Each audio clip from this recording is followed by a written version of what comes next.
नमस्कार, मैं जितेंद्र चतुर्वेदी। जब चर्चा इस बात की चल रही है कि अन्नामलाई ने इस्तीफा दे दिया, बाकायदे नितिन नवीन ने, जो बीजेपी के राष्ट्रीय अध्यक्ष हैं, उन्होंने उनका इस्तीफा मंजूर भी कर लिया और इस बाबत आप एक तरह से कहें कि सूचना भी जारी कर दी गई है। दूसरी तरफ अन्नामलाई ने भी सोशल मीडिया के जरिए तमाम सारी चीज़ें सामने रख दी और कुल मिलाकर जो उनका भाजपा के साथ अपना रिश्ता नाता था वो उन्होंने तोड़ लिया और वो बीजेपी से अलग हो गए। ये बात चर्चा का विषय बनी हुई है, लेकिन इस बीच केंद्रीय गृह मंत्री अमित शाह ने जो स्क्रिप्ट लिखी है, असल में उसकी बात नहीं हो रही है और वही सबसे बड़ा खेल है इस पूरे सियासी घटनाक्रम में, क्योंकि ये मामला सिर्फ तमिलनाडु का नहीं है, ये मामला दक्षिण की 129 सीटों का है जिस पर करीने से देखा जाना चाहिए और वही नज़र आपसे कहूँगा कि आप डालिए। ये बात तभी तय हो गई थी जब राज्यसभा की सूची आई थी, उसमें जिनको उम्मीदवार बनाया गया था। अब आप देखिए कि उम्मीदवार जो आंध्र प्रदेश से चर्चा थी कि भेजा जाएगा, और वहाँ आप देखिए कि टीडीपी के उम्मीदवार को दे दिया गया है। अन्नामलाई जाना भी नहीं चाहते थे वो राज्यसभा, वो एक तरह से कहा जाए कि राज्य की ही राजनीति करना चाहते थे। लेकिन मैं कहना ये चाह रहा हूँ कि आप समझिए कि खेल क्या हुआ है। पहली चीज, दक्षिण की जो कमान है वो किस तरीके से बाकायदे डिस्ट्रीब्यूट कर दी गई है और उस डिस्ट्रीब्यूशन का एक पड़ाव जो है वो टीडीपी है। लेकिन बात यहीं ख़त्म नहीं हो जा रही है, उस कहानी को समझिए जो बिटवीन द लाइंस चल रही है। और ये मैं क्यों कह रहा हूँ, देखिए, अगर अन्नामलाई को इस्तीफा देना था और बीजेपी को उनका इस्तीफा स्वीकार करना था तो क्या वजह है कि उसके लिए इतना समय लगा। भाई 2 तारीख को उन्होंने कहा था, 2 तारीख को जब वो गए और इस्तीफा उन्होंने दिया तो उसी समय जो है ये इस्तीफा स्वीकार कर लेना चाहिए था। एक बात। दूसरी बात, अन्नामलाई को ये बात पहले ही बता देनी चाहिए थी पीसी के जरिए। ये जो रुकने वाला मसला हुआ ये बड़ा महत्वपूर्ण है और असल में यही टर्निंग पॉइंट है इस पूरे दक्षिण के मिशन का, जो सीधे तौर पर बीजेपी से जुड़ा हुआ है। अन्नामलाई दिल्ली पहुंचते हैं, वो नितिन नवीन से मिलते हैं, उनको 6 पेज का इस्तीफा देते हैं, बीएल संतोष से मिलते हैं और उसके बाद में वो कहाँ जाते हैं, उसके बाद में वो केंद्रीय गृह मंत्री अमित शाह के पास जाते हैं।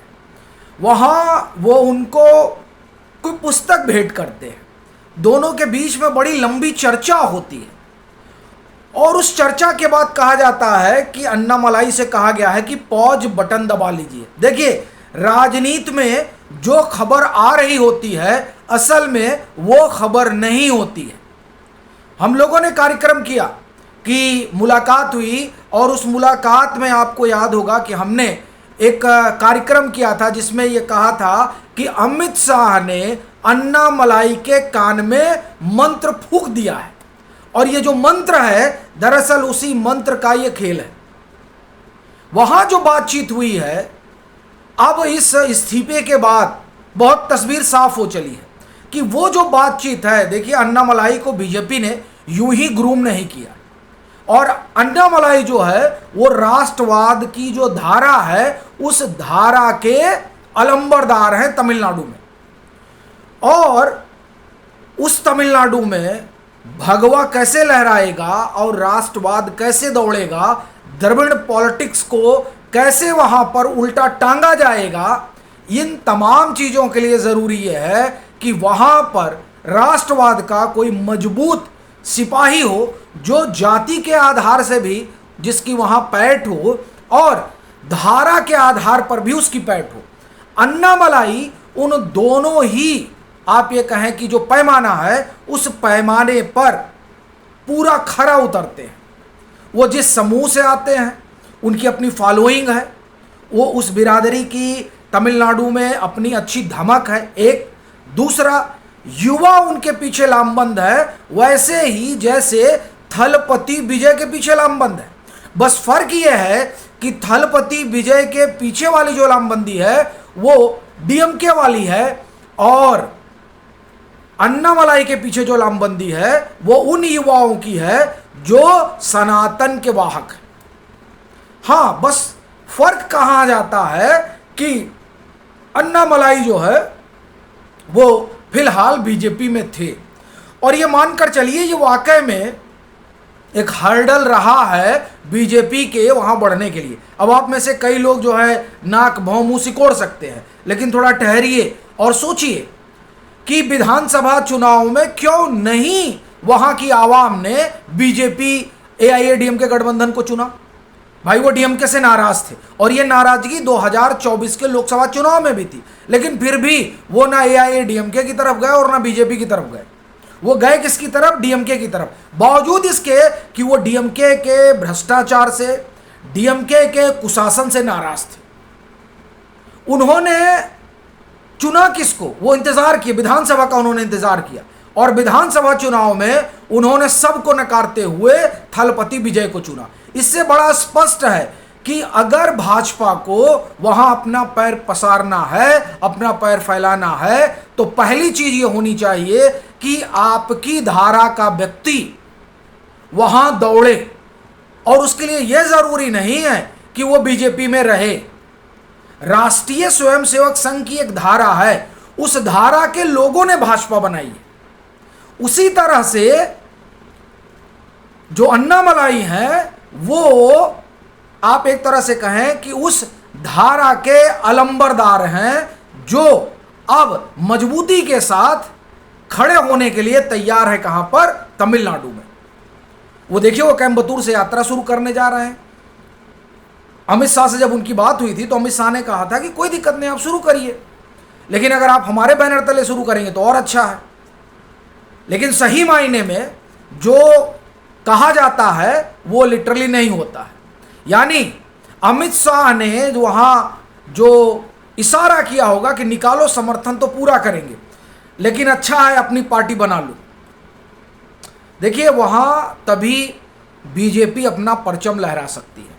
तो दो तीन चीजें जो लगातार हम लोग कह रहे हैं कि दक्षिण में भाजपा जो पूरी बिसात बिछा रही है, उस बिसात में एक हिस्सा आंध्र प्रदेश और तेलंगाना का है, जिसकी कमान एक तरह से आप कही जाए कि टीडीपी के पास 42 सीटों का पूरा हिसाब किताब है।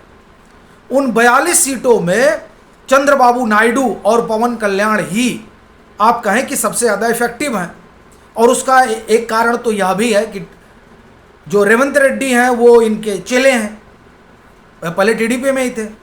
तो इसलिए आप देखिए कि टीडीपी को भरपूर जगह दी गई है कि भाई दक्षिण बड़ा ज़रूरी है।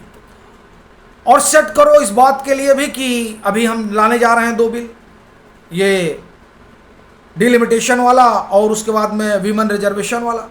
तो इसके लिए हमको वहाँ डीएमके वगैरह का सपोर्ट चाहिए होगा ना, समर्थन चाहिए होगा, मुद्दा आधारित समर्थन। तो इसलिए आप एक तरह से कहें कि चंद्रबाबू नायडू को पूरी तरह से इन 42 सीटों की जिम्मेदारी मुझे लगता है कि दी गई है। ठीक, अन्नामलाई को तैनात किया गया है कि तमिलनाडु को फोड़िए। तमिलनाडु में 39 सीटें हैं और 42 सीटें आती हैं यूनाइटेड आंध्रा से, यानी तेलंगाना और आंध्रा से मिलाकर 42 सीटें आती हैं। अब आप अगर इन दोनों को जोड़ लीजिए तो 81 सीटें तो सीधे सीधे साधने में जुट गई है बीजेपी गठबंधन। गठबंधन इसलिए कह रहा हूं क्योंकि एक तरफ टीडीपी है और दूसरी तरफ अन्नामलाई की पार्टी है। और ये आप ख्याल रखिएगा, अन्नामलाई ने कहा है कि जब ऐसी जरूरत पड़ेगी तो हम लोग बीजेपी के साथ खड़े। तो साहब 81 ये हो गई और 28 सीटें कहां पर हैं? कर्नाटक में। आप मान देखिए क्या मिशन चल रहा है। और वो राज्यसभा का जो सूची आया है, किसका? राहुल बाबा वाला, यानी कांग्रेस वाला, माफ करिएगा। तो देखिए जरा सूची क्या है। राहुल गांधी ओबीसी की पॉलिटिक्स करते हैं, पिछले 3 साल से कर रहे हैं। पत्रकार वार्ता में जाति वाति पूछ लेते हैं।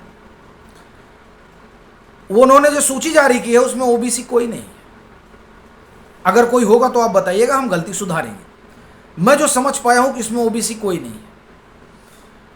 4 स्टेट में कांग्रेस की सरकार है, वहां भी कोई ओबीसी नहीं है, और राहुल गांधी ओबीसी की पॉलिटिक्स कर रहे हैं।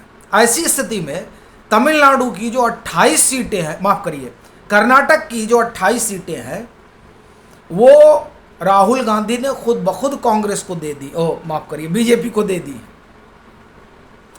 क्यों? क्योंकि वहां भी जो ओबीसी के ब्रांड एम्बेसडर है उनसे इस्तीफा ले लिया गया। तो कुल मिलाकर ये जो अन्ना का इस्तीफा है, ये दरअसल अन्ना का इस्तीफा नहीं है, ये सीधे तौर पर 109 लोकसभा सीटों का गुड़ा भाग है जो बीजेपी ने सेट कर दिया है। अब 20 सीट की आप बात करेंगे, वो आप भूल गए, नहीं वो केरल हम भूले नहीं हैं, लेकिन केरल में फिलहाल मुझे नहीं लगता कि बीजेपी के लिए कुछ है अभी, तो इसलिए केरल की बात नहीं कर रहा हूँ। लेकिन बाकी जो 109 सीटें हैं वो आप एक तरह से कहें लोकसभा की, वो बीजेपी ने सेट कर दी हैं 2029 के लिहाज से। तो ये जो अमित शाह से मुलाकात है, ये मुलाकात यूं ही नहीं है सर जी। बाकी आप लोगों की अपनी क्या राय है, ज़रूर साझा करिए।